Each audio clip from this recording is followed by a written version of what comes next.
Yo guys, what is going on? It is your boy Nick from the Foot Market, guys. Welcome to the official FIFA 20 content. Yesterday, I played my last game of FIFA 19. Thank God I never have to see that game again. I'm hoping and praying for a bigger and a better year for all of us, not just myself, but just for a better gameplay for a football game. Because as you know, if you played FIFA 19, that was not a football game. So really excited to start posting the FIFA 20 content on the channel. I posted yesterday or 2 days ago. I don't think I uploaded yesterday. There was not much to upload, but this week I'm going to do a lot of uploads, I believe. It's going to be the start of my FIFA 20 content. If you want to watch that video the other day, it kind of gives you dates that you need to know. That's going to be a video that I'll consistently link in my description just because it's going to be a helpful video to a lot of you. And just important things is that ratings are going to start later this week. It's right now the 2nd of September, and we've probably got 16 days until the EA Access comes out. So a little bit over 2 weeks, guys, until FIFA 20 starts. So for me, it's a perfect time to start my content for you guys. It was actually great that I could wait until now to do this stuff. Last year, I looked back and I started my FIFA 19 content pre-prep on the August 11th, man. So I was making content last year for a month before. So it's probably getting a little repetitive. So now we're going to have a 2-week zone of just hardcore FIFA 20 things going on. So I'm really excited for it. If you guys enjoyed the video today, drop a thumbs up. Today's video is going to be a ones to watch prediction. I've done it in part with my guy Patrick, Simple Blue on Twitter. We did this last year. We made a prediction video together. And it's fun, man. What we do is we kind of do the daily knockout ones.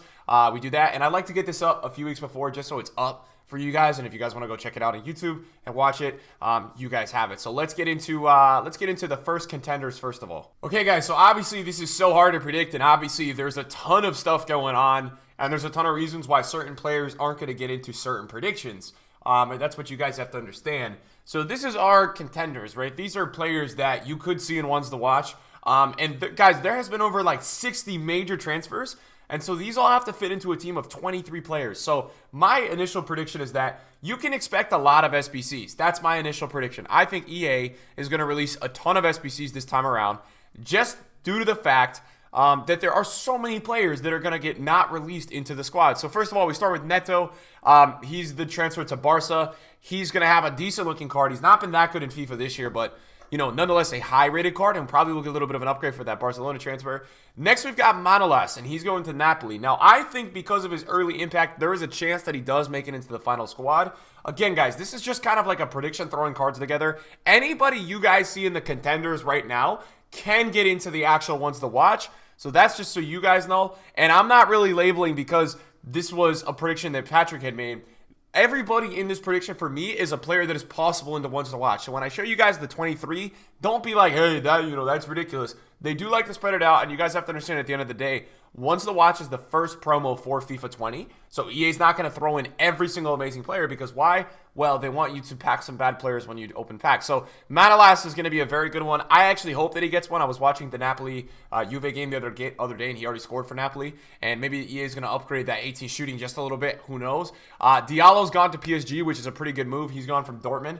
That's another overpowered center back. Cancelo to Man City is also very interesting. I actually think he may get one. Now, the reason why he's in the contender spot is just probably due to the fact that he got one last year, and sometimes it's hard for EA to want to double down when somebody got one last year. But Cancelo is a very, very big transfer. Don't ever think that he's not a huge transfer. Eder Militao is another player that has a very, very big shout going to Real Madrid from Porto, and that's a very big transfer. So he's a guy that I think EA may throw into the ones to watch just out of the fact that the future stars last year included Eder Militao, and he did so well there, and he was a future star. So I feel like when EA markets the player as a future star, then there is a chance that maybe EA throws him also into the ones to watch the following year when he makes his transfer. So that's another big transfer. Idrissa Gueye from Everton, I believe, to PSG now. Another transfer to PSG. PSG's bought a lot of players, man. So PSG is definitely going to have a few ones to watches. If you're a PSG fan, they're going to have a lot of ones to watches. By the way, I love the card design, man. I'm a big fan of the card design this year compared to last year. I did not love the card design last year. I think this one's a lot better. So I'm all about this one. Pablo Sarabia as well. He's moving from Sevilla over to PSG. He's already there, actually. I'm not trying to speak in past tense. These guys are already at their clubs. Then you've got Fekir to Betis, which is also a player that could totally get into the mix. Now, some of these transfers you're seeing are a little bit later of a transfer, so sometimes you wonder, unless they're a massive player, are they going to get moved into that final ones to watch team? I don't know, but I do label Fekir as a massive player. If you guys watch football, I do think he's a very, very big-time player, so I would not undermine or not hype up the level to what he's going to do when he goes to Betis. Now, you've also got Skov, who got a record-breaking card last year. You guys may know him from that. You've got Perisic to Bayern. Now, Perisic to Bayern's a big deal. The only thing with Perisic is that he's a little bit older, but I think they would throw in Perisic to sell some packs. I really do. I feel like EA would be a little bit dumb to not do that because he's so high rated. And if you guys have watched the Bundesliga so far, he's already played a really good game. He played a really good game this last weekend, so there's a chance that he gets in. And then also we've got Romelu Lukaku, who's got 2 goals, I believe, in 2 games for Inter. And I think he's going to have a great season, man. I'm a big fan of Lukaku. As you guys can tell, it's signed jersey, not Man United, but I do think he's a very good player, so I think he's going to have a good season there. He's been playing well so far. And then we've got even more contenders, guys. And if we scroll down, you guys are going to see that you've got a ton more contenders to look at here. We've got so many players. Now, these are candidates / contenders, means they could get in. Just so you guys know. So you've got Alvaro, who actually had that really overpowered inform. I think it was Team of the League 1 last year or the year before. Denny Ceballos, who's been making some noise at Arsenal already. You guys know that. He's been killing it. You've got Herrera as well, another PSG transfer. I think that's like the 3rd midfielder, or, yeah, Idrissa Gueye, Sarabia. There's another one, I think, as well that we've already talked about. So Herrera, Coutron to Wolves. Coutron to Wolves is the guy that I don't know is going to get one, just because so far when I've been watching, he is very good. And he also got a future star last year, so keep that in mind. But so far with the Wolves games, he hasn't really been seeing too much time. Tierney to Arsenal is also interesting.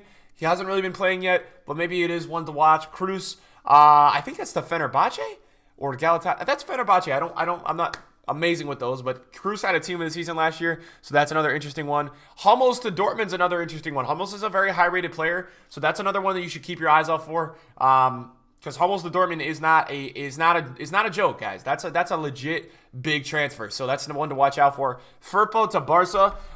This is a guy that when I played career mode this year, I was always dealing with. But I think he's a very solid player. It's going to be interesting to see how he fits in there. Then we've got Embolo, who actually a few years ago had that really overpowered card in FIFA, as you guys may know him for. He had that really overpowered card. And then we've got Demirbe to Leverkusen, which is actually interesting because Demirbe is going to probably directly replace Julian Brandt, who's gone to Dortmund transfer-wise recently. So that's another interesting one. And then if I scroll up, you got Marcos Llorente and Wesley. Wesley's to Villa. That's another interesting transfer. I just want to show you guys the bottom of that. So that's the contenders that we have, guys. These guys here are the contenders. Some of the players that we just didn't put into the main squad, but are still definitely contending for that main spot. It's not saying that none of these guys can't get it. It's just there's so many transfers that we have to make this slide as well. So yeah, this is going to be one of the funner parts of the video, and this is why I love doing these videos, man. We've got your weekly objectives, first of all. Julian Brandt. Imagine if they throw this dude early on into FIFA 20 weekly objectives. Now, I played FIFA 20 beta so far, and I used Brandt in the beta, and I played him at left striker, I played him at cam, and I played him at left mid, and I'll tell you this, he's very good. He's 4-star, a very solid player. He's got that nice stock, and I think he'll be pretty solid in foot, so I rate that one a lot. Then you've got Pulisic as well, who's making some noise at Chelsea. I think he's going to have a good year. I actually think Chelsea right now are doing really well. I just think that they're not pulling out the results, and their defense is literally holding them back. But they're scoring. They're doing well. Hopefully Pulisic, you know, if you go – this is always the hope that the weekly objective is kind of a grind. And this year was really a grind because the gameplay was bad. So hopefully in 20 the gameplay feels better to everybody. And then if you grind it, maybe your grind pays off and you get a few informs throughout the year. That's kind of always the hope with the objectives. Then you've also got Quincy Promes, one of my favorite players. Obviously, you guys know I had to include him into the ones to watch weekly objectives because I love Quincy Promes. But nonetheless, the Ajax transfer, this guy's moving around a ton. He had a ones to watch last year, so it may hurt his chances, you know, at getting one this year. But nonetheless, a weekly objective potential. And then we've got squad building challenges, man. This is so cool, bro. I love this vibe. And so with the squad building challenges, you've got Rafael Leao, who went to Milan, who's another very overpowered card. All these guys, a lot of the transfers this year, even like the low-tier transfers, are overpowered cards, which is really important. Last year, a lot of the transfers we had were just not great players. Whereas this year, I think a lot of these guys are genuinely like overpowered base cards, which is very nice to see because even without an inform for a month or two, they're going to be very usable. Ferland Mendy to Madrid. I believe he started yesterday in their draw 2-2, but this is a guy that if you played FIFA 19, you know that this guy is the real deal, a future star last year. For me, guys, there is no way that Ferland Mendy misses out on a ones to watch, and I think that's maybe why Militao's been on the back burner, but I think there's no way that Mendy misses out on that ones to watch. And then we've got Lo Celso from Spurs, a squad building challenge. He's been getting some minutes, not a ton. I think it's going to be hard for him to really get into the starting lineup. You've got the likes of Ericsson, Deli. You've got, you know, Poch really likes Sissoko, and Dembele's injured right now, but even with Dembele injured, he was coming in as a sub. So that's going to be a guy that I think an SBC is good for, just because maybe he gets hot during the season, then he gets that starting role. But I feel like the first 23 maybe are guys that you know are 100% going to be in that lineup. then again, there's going to be some players that are big transfers that maybe don't even see the pitch this year that are in the starting 23. All right, guys, so we move over to our main prediction. Now, again, you could replace so many of these players for other players. You could say, hey, Lecomte doesn't deserve one. Neto should be in. That's fine. I don't care. I make this video to tell you guys all the players that are possible to get into ones to watch at the moment. There's going to be some players that are left out as well, but this is just the big potential that we've got. So we've got the Monaco keeper, Lecomte. He was actually a team of the season either this year or last year. It might have been last year, but he's transferring to Monaco. I think Hernandez is totally going to get one, and that's kind of why we've left Perisic out, because EA usually don't bring out more than 2 players per team, and that's just something I want to tell you guys with the transfers. That's just kind of how they roll, because they're stuck to 23 players, and they don't want to drop 3 players on the same team, because if they have 3 players on the same team, it's just kind of crazy. So I think they've only done that once in the history, maybe not even ever. I think it was last year they might have done it. But nonetheless, guys, that's why we have Perisic not maybe in the starting 11, because I feel like Hernandez is a huge transfer. They spent a lot of money for him. Hernandez is somebody who's interesting because I think Bayern's going to start him all year because he can play fullback or center back, and I think he's just getting back to match fit. So that's going to be a very, very interesting card to watch. Then you've got De Ligt. Obviously, how can you not include De Ligt in the starting 11 or the starting 23 for the ones to watch? You just kind of have to. So he's going to be playing for Piemonte Calcio. But nonetheless, a really good card, man. He's had a rough start to, his career at Juventus, but I think that'll turn around soon. But that's a good card. That's a card with an upgrade or two is going to be very, very OP. And I think if he does get an upgrade, it's so different now that he's playing in the Serie A rather than at Ajax, because the links are just endless in the Serie A. Harry Maguire was so expensive for Man United that you have to include him because of the price tag. That's a card that really just won't even be relevant no matter how many upgrades he gets. Pace does matter next year, so I think with 48 pace, that's going to be definitely a tough one to work out with. Rodri's a player that's been showing some pretty good stuff so far at City.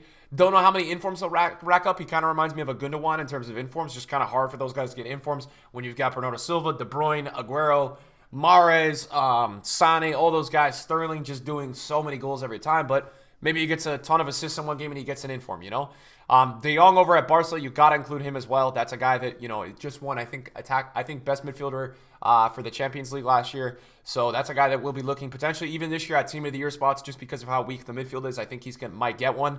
We'll see, but that's a guy that totally will get one.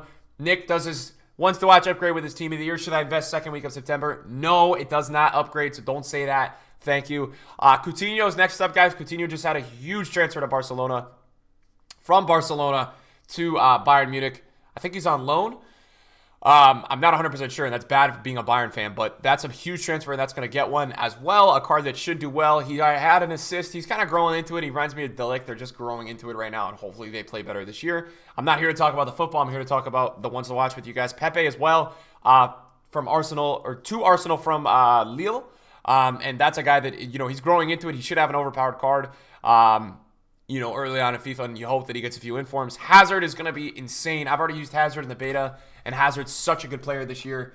So Hazard, for me, guys, is a big one. That's going to be a big, big guy this year to invest in. He's going to have a really good card. And then you've got Griezmann as well. Griezmann with the 87 pace, 87 shooting. Now, some of these stats are going to be a little bit off, guys, just as you know. Obviously, this is a prediction video, so we won't have ratings and stuff till later in the week. But Griezmann should be another player that is going to be Hazard and Griezmann, whenever they score or do something in a game, are going to be crazy. They're going to go up so much in value, and they're going to be nuts, guys. So keep an eye on those two. And we've got Jovic as well, who scored a really nice assisted or, pass to an assist, a really nice flick the other day. So Jovic is going to be a guy that hopefully Zidane starts playing a little bit more and starts trusting. And then in the second half, we've got a bunch of other players in our prediction. In the second half, we've got Paul Lopez, keeper to Roma. You kind of have to space it out throughout the leagues. That's the reason why he's in there. Wan-Bissaka has a huge transfer to Man United. Obviously, he should be in there as well. Big transfer. And already showing some good stuff at Man United, so I think he'll be included. And Dembele is a huge transfer to Spurs. I think you've got to include him. Already did well, man. I think he's already scored definitely one goal, maybe two. I think it's definitely one goal, though. And he's doing well so far, man. Hazard to Dortmund. I really think that Brandt would be in this team before Hazard would be, and Hazard would be the SBC/weekly objective, but that's another shout as well. You've got Mbabu to Wolfsburg. Mbabu's a very, very popular player amongst you guys. Thiago Mendes to Lyon. And this is kind of where you guys can see the spacing out of maybe some of the lower tier players. That's kind of what's going on right now because you can't just include stars all over the place. Lozano to Napoli, for me, is totally in this prediction and is totally in the starting 23. I think he's got to be there. Another really good one that I'm so excited for is that Ben Yedder, man. Ben Yedder to Monaco, man, and he's been doing well so far. So I'm hoping that Ben Yedder does get one because Ben Yedder is also a very good FIFA card, as you guys know. Very usable, very solid in FIFA, so that's another really good card. You've got Haller as well for West Ham. That's a big card. Then you've got a move to Inter, and then the last three, obviously, you've got to talk about Joao Felix, guys. Joao Felix, 100,000% is in this prediction in the last three. You guys know this would not be a prediction without Joao Felix in it. You've got Johansson as well. He's that transfer from the Bundesliga, and he had a Future Stars SBC last year, but he's already been doing really well for Newcastle. He scored against Spurs. I think he scored against Spurs the other week, but we lost to Newcastle 1-0, so he's a very solid player and has some promise. But I really like Felix already, man. I'm going to go ham on Felix this year. I've already heard through the grapevine that Felix has 5-star skills, so I hope about Felix, man. I hope that he gets one. I think he almost has to. I think they've confirmed him, if I'm not mistaken. They've already confirmed some ones to watches, so I think he's one of them. Some of the earlier transfers they've already confirmed. So this is kind of the players that we end up with here, guys. As the main tier transfers. Now, when you look at this squad, guys, you've got your big players like Hazard, Griezmann, Coutinho, Pepe, Hernandez, all these guys, De Jong, De Ligt. There's so many big players in the squad. Ben Yedder, Lozano, all these guys too, man. It's really nice to see this. They're already making noise, which is really something that you want to see. Then you've got your weeklies and your SBCs, guys, right here, which have some really cool players. And then, look, there's so many candidates, guys, that I think still can get into that team. I think Lukaku's got a chance. I think Perisic has 2 other Bayern players, so that's tough. I think Neto and Manolas have a chance. Manolas we didn't include, obviously, because of Lozano. That's why. There's certain reasons why, right? Rodri got in instead of Cancelo because that was already City, but I could see Cancelo in. I could see Eder Militao in. The tough part with Madrid is you've got Jovic, Militao, and Mendy, so that's going to be hard for them to kind of put in. And then you've got so many other players, guys, that are so close. Let me know who you guys think has to be in ones to watch. Hopefully from this video, you guys don't like sit here and get mad at me about like who I'm putting in and not. Obviously, at the end of the day, EA Sports puts in who's going to make them the best amount of money and the most convenient players to put in. Sometimes they have problems with licensing and things like that. So who really knows? But there's so many players. Let me know who you guys want to see in ones to watch. Hopefully you guys enjoyed the video today. If you guys did, drop the thumbs up for FIFA 20 content coming on the way. I'm super excited for the year upcoming. It's going to be a ton of fun. Getting back to the grind, getting back to the early weekend leagues, the early trading, all that kind of stuff. Thank you guys so much for watching, and I'll see you guys in the video soon. Peace out.